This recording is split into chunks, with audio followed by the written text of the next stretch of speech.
होर्मुज की खाड़ी में ड्रैगन सीना तान कर खड़ा हो गया है। ट्रंप को ड्रैगन ने चुनौती दी है कि अगर किसी में ताकत है तो वो चाइनीज शिप्स को रोक कर दिखा दे।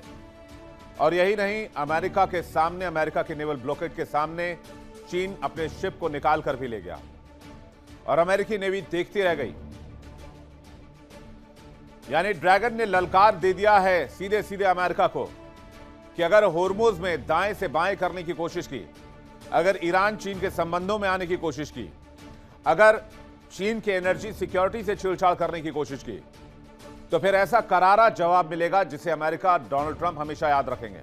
लेकिन क्या वाकई चीन ऐसा कर सकता है, या सिर्फ यह प्रेशर का खेल है, दबाव की रणनीति है? दुनिया एक ऐसे मोड़ पर आकर खड़ी है जहां से आगे का रास्ता सिर्फ तबाही का दिखता है, और तबाही भी कोई छोटी मोटी नहीं, बल्कि ऐसी तबाही जिससे पूरा का पूरा खाड़ी खत्म हो जाए। पिछले 3 दिन से होर्मुज की लहरें ऐसी हो गई हैं मानो उसमें पानी कम, बारूद ज्यादा बह रहा हो। और उसी होर्मुज पर 2 महाशक्तियां टकरा रही हैं, चीन और अमेरिका। होर्मुज को लेकर दोनों देश आमने सामने हैं।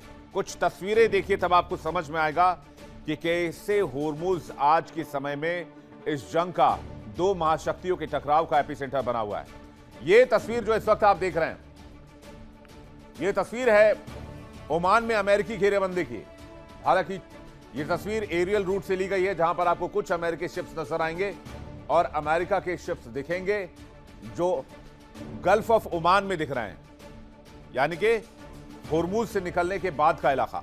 अगर आप मिडल ईस्ट की तरफ से आते हैं तो, और अगर आप अरेबियन सी की तरफ से जाते हैं तो अरेबियन सी की तरफ से जाने के समय गल्फ ऑफ ओमान पहले आता है, फिर आता है पर्शियन गल्फ। तो ये वो जो इलाका आप देख रहे हैं, यहां पर अमेरिकी घेरेबंदी है। लेकिन इसी घेरेबंदी को चीन ने ठेंगा दिखा दिया। ड्रैगन इस समंदर में दहाड़ मारता हुआ निकल गया अपने शिप्स को लेकर, और अमेरिका देखता रह गया। ओमान में घेरेबंदी की तस्वीर आपने देख ली। यहां अमेरिका का नेवल ब्लॉकेड है।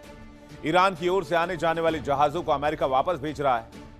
अमेरिका के नेवल ब्लॉकेड के बाद चीन की अर्थव्यवस्था को नुकसान हो रहा है, इसलिए चीन खुलकर अमेरिका के सामने खड़ा हो गया है। एक और ट्रंप धमकी दे रहे हैं, दूसरी ओर चीन भी शांत नहीं है। ओमान की खाड़ी में घेरेबंदी के बीच चीन ने समंदर में युद्धाभ्यास शुरू कर दिया है। अपनी ताकत की जोर आजमाइश कर रहा है।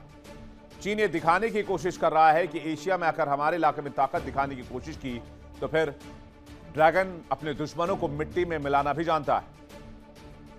और इसी बीच ईरान ने पर्शियन गल्फ में अपनी तैयारी शुरू कर दी है। यानी एक तरफ से जहां चाइना अपने युद्धाभ्यास को धार दे रहा है, तो दूसरी तरफ से ईरान अपनी ताकत को रफ्तार दे रहा है।